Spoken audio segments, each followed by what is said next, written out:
Hello, everyone. Welcome to the 5th month or the 7th branch of Wu, Heart, right up there in the top of the circle, summertime, the exuberant branch of summer and fire, and this beautiful vertical axis of gallbladder heart, and the synchronicity and amazing uniform. How do you call it? Uniformity, or anyway, how all the hexagrams mix up and get together. And I've decided to make this one public. So we're going to offer it to the following daily flow group as well to see if they might get some insight from this. But I was sitting outside the other day, beautiful evening. We've had incredible weather, actually. It's been like no wind, completely overcast, thunderstorms, lightning, and then eventually rain coming. So it's been awesome to see the interchange from because we're just coming up to the new moon. New moon is today, I think, and some say that the new moon is the beginning of the earthly branches. I kind of like that myself, which really means that the Wu branch starts today. So this transitional stage of the spleen, the earth component of bringing all that moisture into the world, has been lovely to see. But anyway, I'm sitting outside observing the weather, and I read this line in Alfred Huang's book, and it inspired me to just do this video for the Wu branch. So the book is Numerology of the I Ching. The next 6 or so slides is quotes directly out of that from chapter 2, the attributes and symbols of the 8 primary Gua, page 9. And it says, in the family relationships of the Bagua, Qian, the initiating, represents the yang essence and constitutes the male part. He takes the role of the father, so the 3 yang lines. Likewise, Kun, the responding, represents the yin essence and constitutes the female. She takes the role of the mother.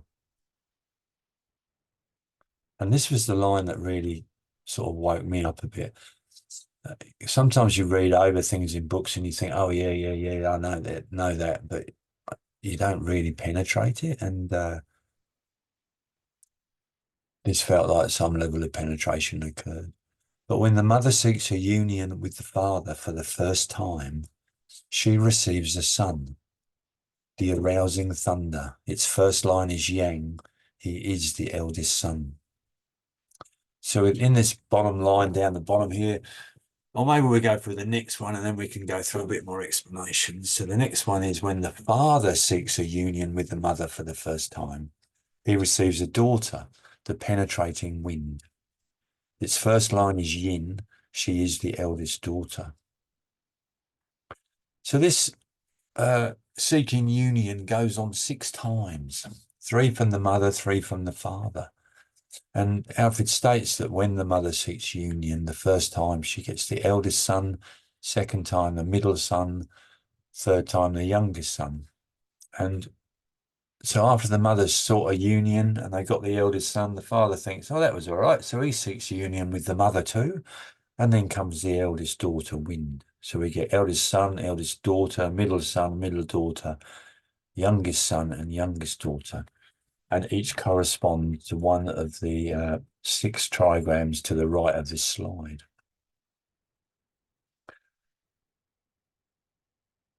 And it's when you put it into the Fu Xi, to the pre-heaven Bagua, I put the yang down as red and the yin down as in black. But we could also sometimes consider, because the mother is seeking union with the father and creating the 3 sons from that union, that possibly the mother here could be in red and the father in black, which would put all of the 4 trigrams in this sequence together, which I'm not going to go too much into my own theories of it. I just want to give you the information and allow you to contemplate it yourself. In the Fu Xi sequence, we can also see the numbering here. The 9 in the center is there to let you know that each of the diagonals adds to 9. So the father's 1, the mother's 8, 9. The eldest daughter 5, the eldest son 4, 9. So etc. etc. So all the diagonals equate to 9, and 9 is considered the supreme number of yang qi, the yang energy. And as we come back to that original yang being the primary beginnings of creation, you could say. And when we look at King Wen's Gua, just to go to the number straight away, we got 10 in the center. So here the numbering sequence in King Wen's, the diagonals, or the opposites, sorry, add to 10. And I put the 5 underneath there to illustrate a slide we're going to have a look at the moment. But in King Wen's, here we can see that all 4 of the yin and all 4 of the yang are again in sequence. And if we're looking at yang and yin as a method of movement, so the yang qi rising, yin qi descending, this is quite an interesting occurrence. So let's look at the firstborn, shall we? So we look at Jun Thunder and Shun Wind with their respective parents, Qian Heaven and Kun Earth. So here on the Fu Xi sequence, we can see Qian at the top, and the eldest daughter that is granted him, you could say, when he sought union with the mother, is to the right of Qian here, so the Shun Wind. And we can say Kun at the bottom and Jun Thunder is to the left of Kun. And remembering in the Fu Xi sequence, we read the trigrams from the inside outwards. The Fu Xi sequence, what I learned from Dr. Tan, also connects to the meridians. So here we have the urinary bladder and gallbladder meridians with the Qian Heaven and the kidney liver with Kun Earth. So on that vertical axis there, we have kidney, liver, urinary bladder, gallbladder. And then the Jun Thunder is the large intestine and the Shun Wind is the lung. So interesting that the lung and large intestine correspondences are within these first, the eldest daughter and the eldest son. As the metal is also very much associated Qian Heaven, but it's also that breath. And bearing in mind that the breath doesn't enter the child until birth. So the whole pre-birth experience, the in utero experience, what is occurring there with the aspects of the lung, large intestine metal function.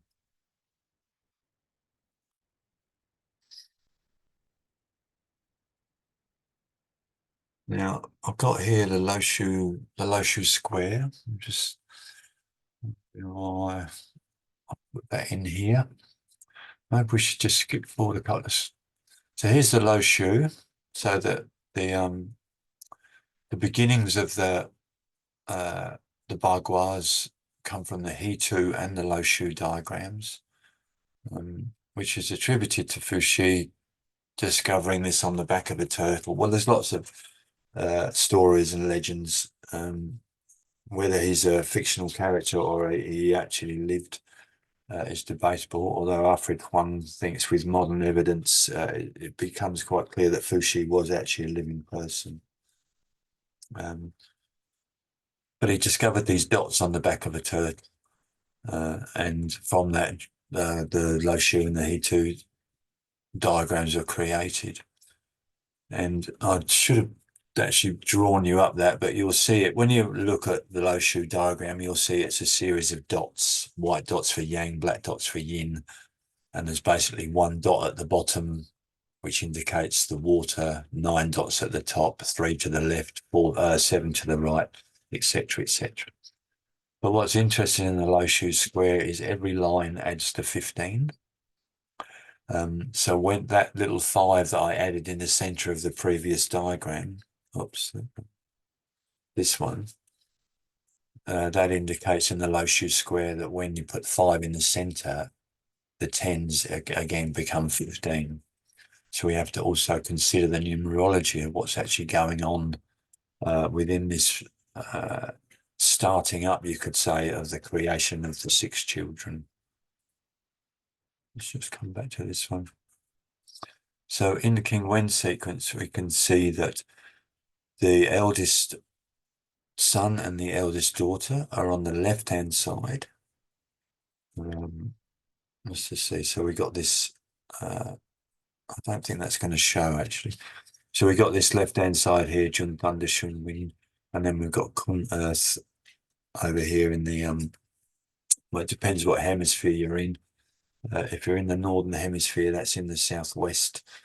Northern hemisphere, it's the northwest, and down here, southern hemisphere, is the southwest.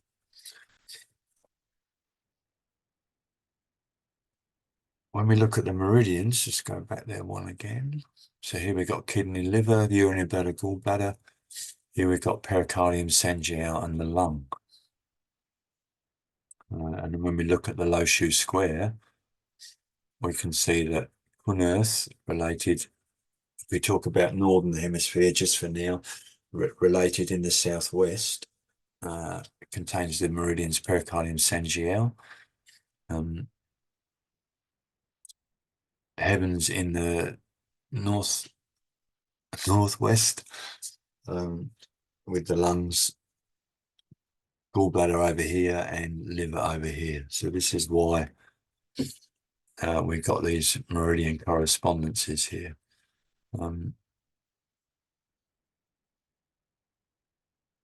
Interesting also to note that when we look at the branches, let's see if we got any branches.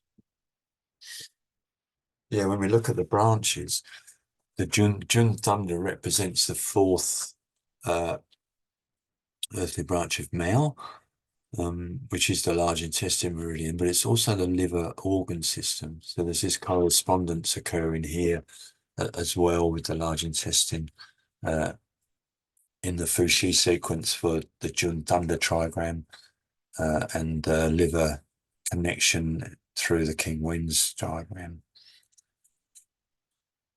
It's fascinating to note that also we've got Chen, Wei, and Shu. So we've got Chen, Wei, Shu. So 3 of the 4 transitional earthly branches actually correspond to these 4 trigrams in the King Wen's sequence.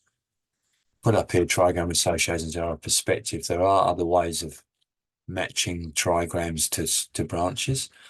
So this is just one method, but it's also worth considering because we've got this movement aspect here through Jun Thunder and Shun Wind in their placement. And we've got this descending quality starting here in the small intestine branch coming down to the completion of the branches in pericardium, Sanjiao. So there's this descending action, opening action occurring here as well. So following possibilities within this then. So what have we got with possibilities? Well, on the vertical axis, we've got this beautiful synchronicity of the return hexagram, shown here, number 24 hexagram, or 48 in Dr. Tan's system, or the Shen Long's digital I Ching. And here we've got the mother and eldest son reflected in this tidal hexagram for the Zer branch, gallbladder, midwinter, or midnight. And then we have the father and the eldest daughter shown here in encountering, number 44 hexagram, representing summer time, 11 a.m. to 1 p.m. So summer solstice, midday, etc., etc. So it's kind of wonderful, I think, to have heaven and earth coupling or seeking union for the first time. One where earth seeks union with heaven, and one where heaven seeks union with earth. And these are symbolized within the trigrams, in the tidal hexagrams for the vertical branch, the gallbladder and Wu heart.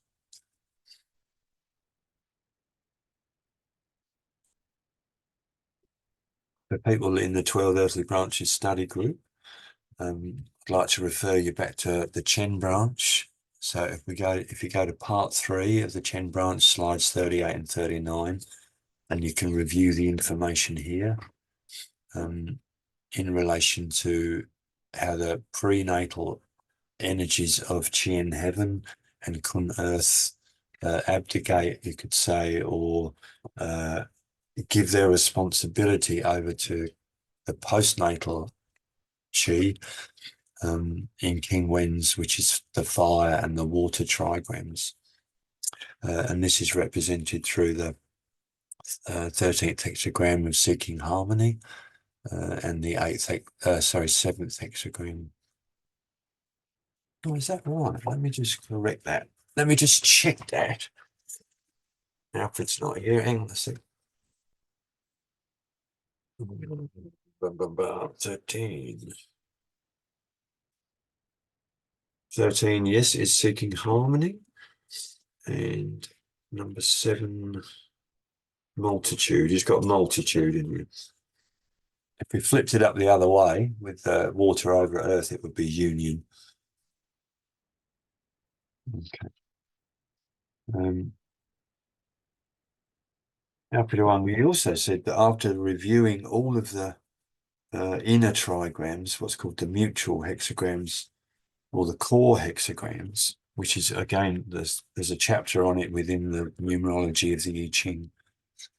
He says that the entire aspect of the 64 hexagrams in the I Ching is seeking harmony.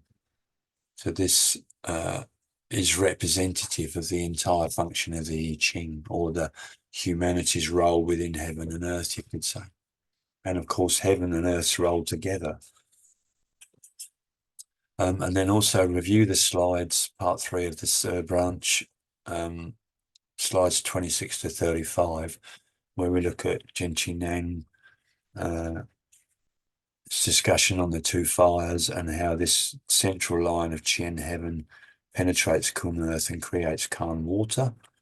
And likewise, the central line of Kun earth penetrates Qian heaven and creates Li fire. This is the emperor fire, which resides above, and this is the ministerial fire, which resides below. And bearing in mind that this is the true dragon, you could say, or the young dragon being born. So the yin is definitely in dominance, but the yang is tiny, but with complete potential for movement and growth up into that left side of the circle.